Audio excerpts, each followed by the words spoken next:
Welcome back to my channel. My name is Kaliscipher and also known as Kali.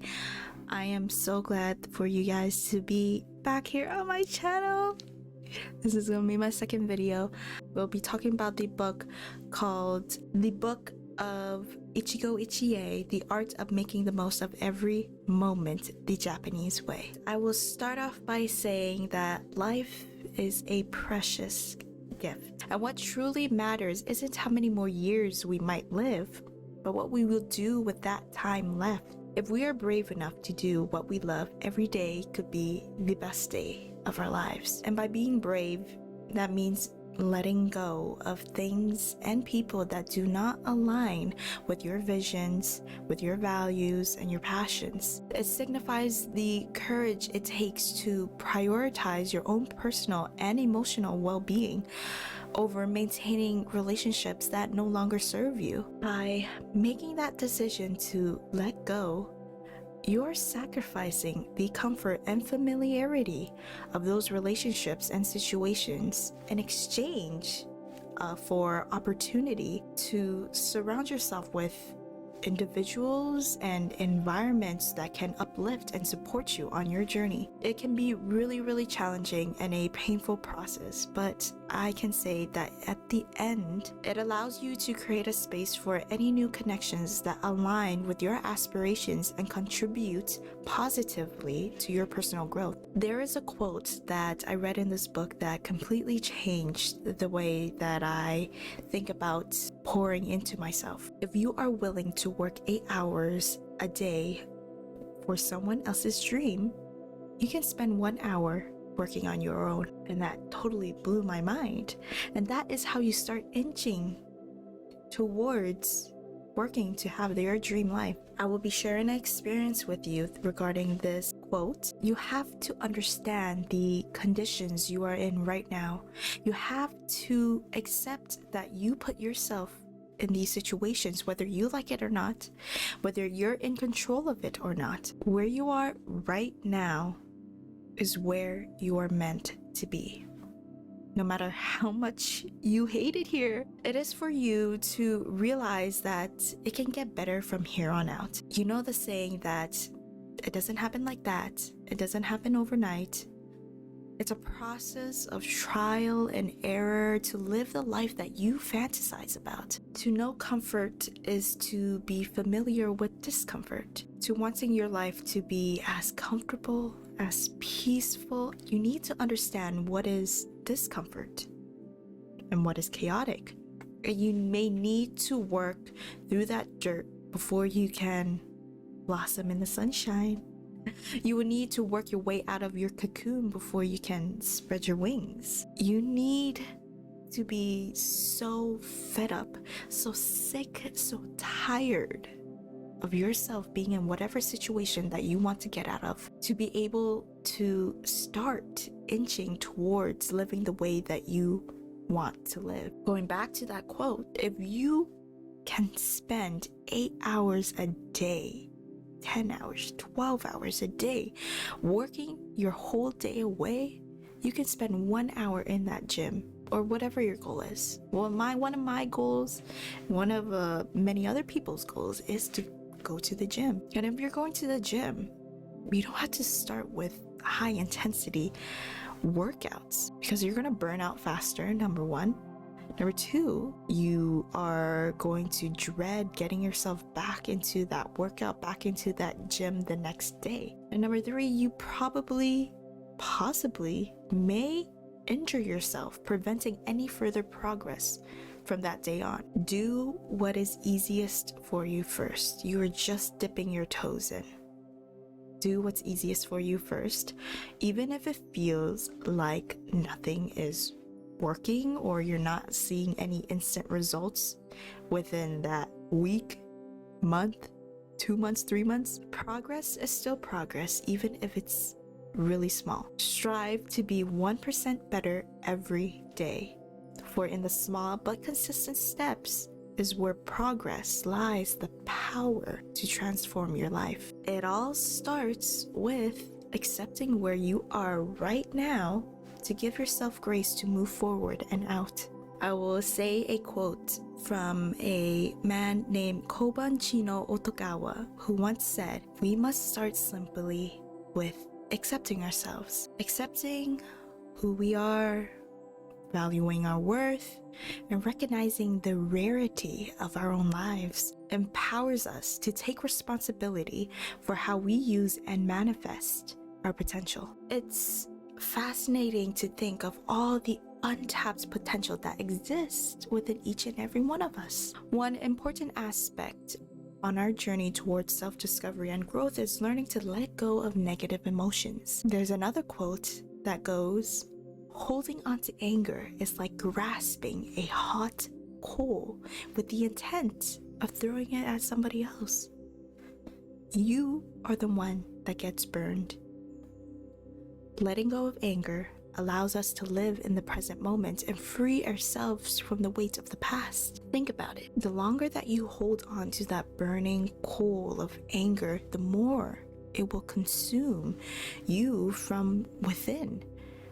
It clouds your judgment, it affects your mood, and it poisons your well-being. Instead, take a breath and let it go. Release the hot coal of anger from your grasp and allow yourself the freedom to choose a different path. Choose to let go of that anger, to focus on your well-being, and to move forward without carrying the weight of burning resentment. Remember, you have the power to choose how you respond. By releasing anger, you open yourself up to finding peace, to fostering a positive relationships around you, and to live a happier and more fulfilled life. I'll give you an example, which is that we are in this social media technological age, and now we are more exposed to people's opinions and perspectives and take it in as our own. Like, we have not done this way back then. This goes in with especially hate comments, unprovoked opinions, even backhanded compliments. Being exposed to it can constantly take a toll on our minds, and when we internalize it into our subconscious, is even more damaging. Take a step back. Whenever you feel overwhelmed, these comments are coming from a person who is projecting their insecurities onto you. And when you know this, you don't take anything personally. And in my experience, I used to get anxious going to family functions because you have these older aunties who love to gossip and would either comment about my weight, my looks, or they would brag and compare their children's achievements. I used to take their words to heart and felt unworthy being in that space. As a people pleaser, I would keep my mouth shut, try to keep the peace, pretending I didn't care, and always wishing that I would talk back. But you know, in my culture, you're not allowed to talk back on your elders, even how rude they may be. I always thought this was supposed to be my family. This is supposed to be my support group. And they had the audacity to say things when, number one, they don't even look the part. If you're gonna comment about my weight or my looks, at least live up to your wild ideals. And that same goes with lifetime achievements. Talk, and you better walk the walk. They live through their children and they project their insecurities onto you because they feel uncomfortable with their own bodies and their own life. People who truly accept and love themselves do not have the time nor energy to put others down. When people try to drag you down to their level, remember, it's because they are struggling to rise up to yours. And once I realized that, I stopped feeling bad about myself. And I gave them compassion. I am truly sorry for the way things are going for them.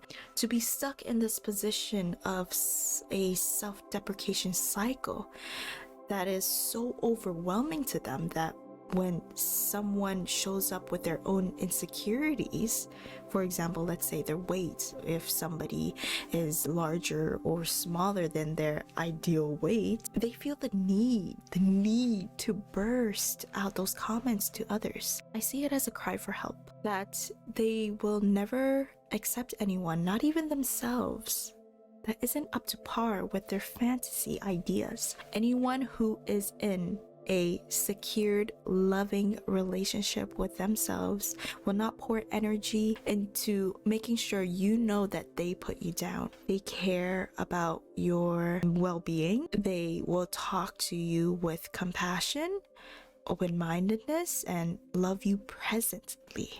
Not the whole, oh, I loved you before when you were like this, or I will love you when you're able to do this. No. It's I love the way you are now. The present is always here, offering itself to us moment for moment so that it becomes unforgettable. When we let go of anger, sadness, fear, we can fully embrace happiness in the moment. Anger equals the past. And when you're angry about something, you think about a memory that triggers it, that makes you angry. Sadness also equals the past. You're always reminiscing on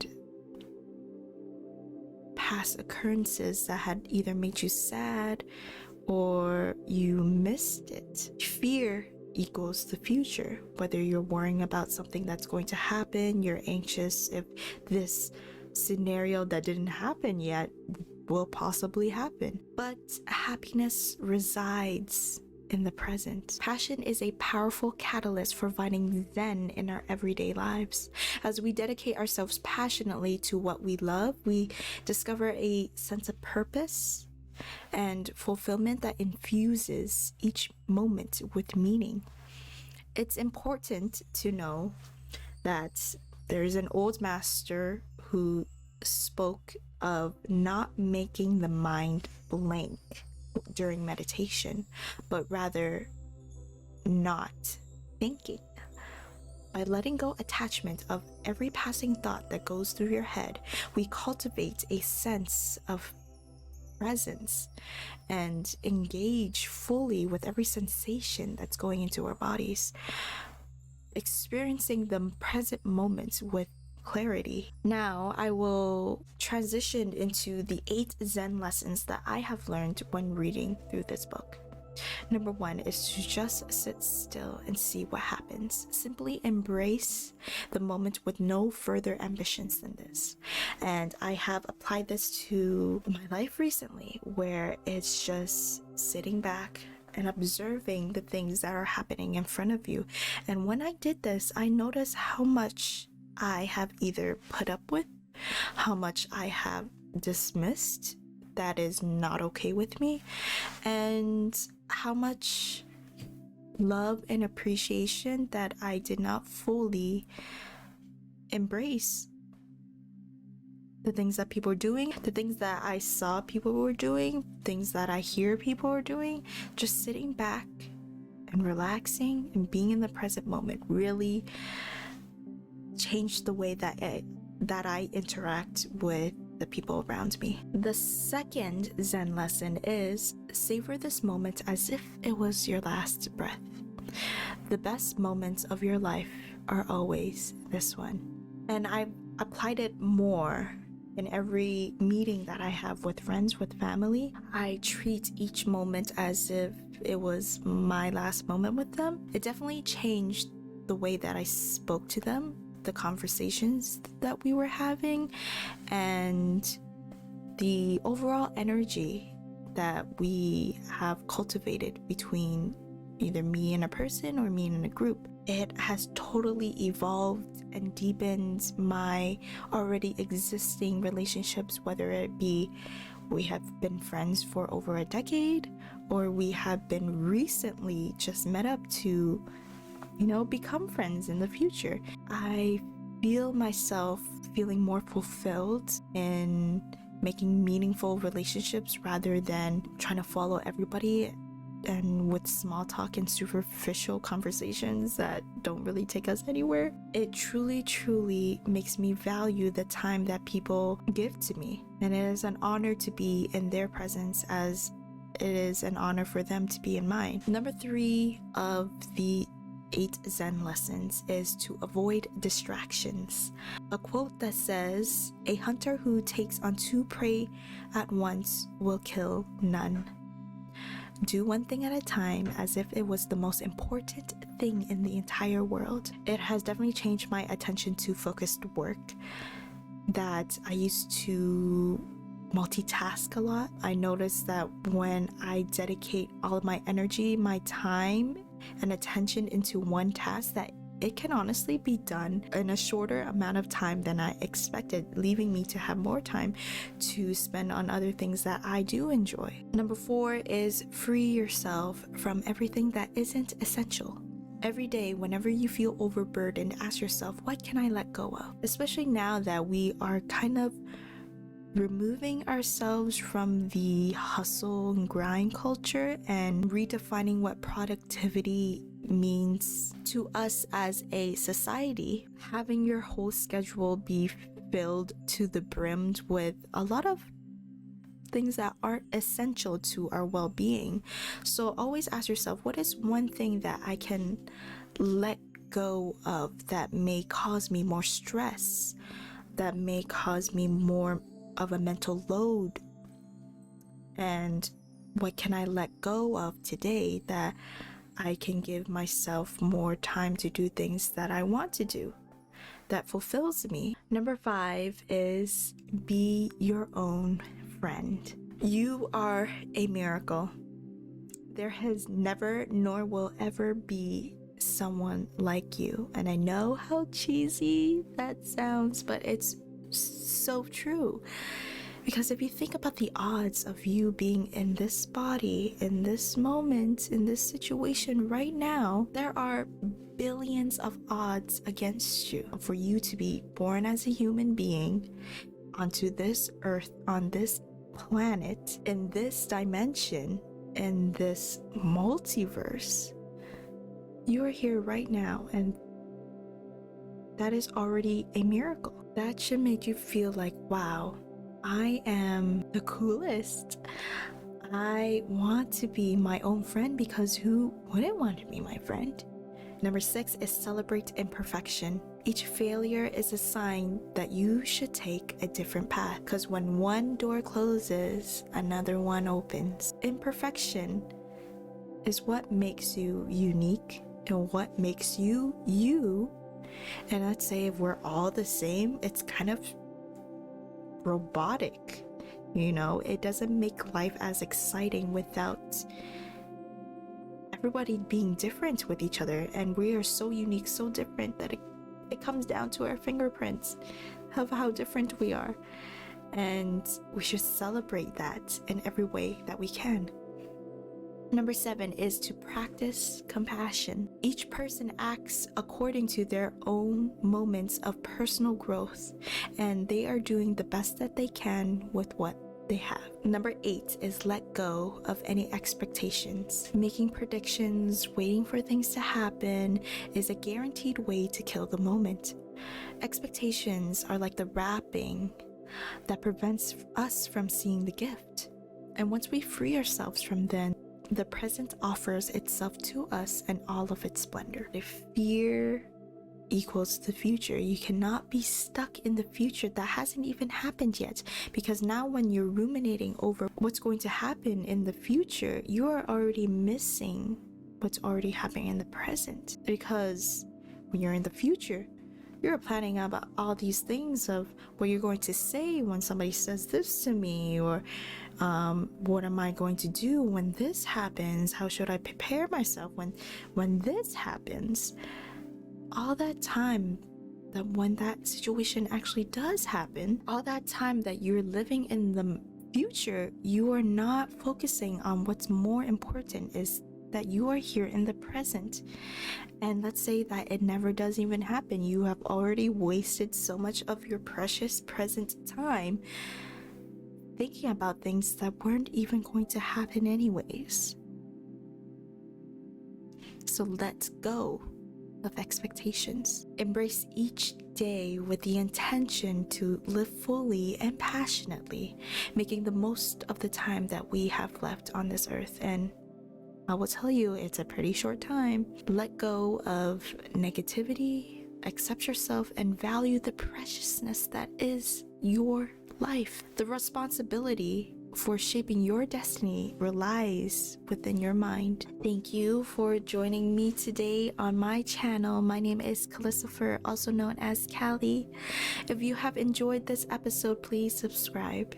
Leave a comment of what resonated with you in this video, and I want to be able to have a discussion with my chosen one, my chosen collective here on YouTube. Please share this video to anyone who you might feel that could find value in these type of conversations. And remember that it's never, ever, ever too late to blossom and create a life that you truly desire. For future videos, there will be more inspiring discussions like this one. You can follow me on every social media platform there is. I also do Twitch live streaming once a week where I talk about my next topic before the YouTube video releases, so you all can have a chance to discuss with the chosen collective and talk with me real time on my Twitch streams, and it is always such a fun time with you all there with me. So take care, and may your journey be filled with joy and exceptional growth. Remember, you are the chosen one.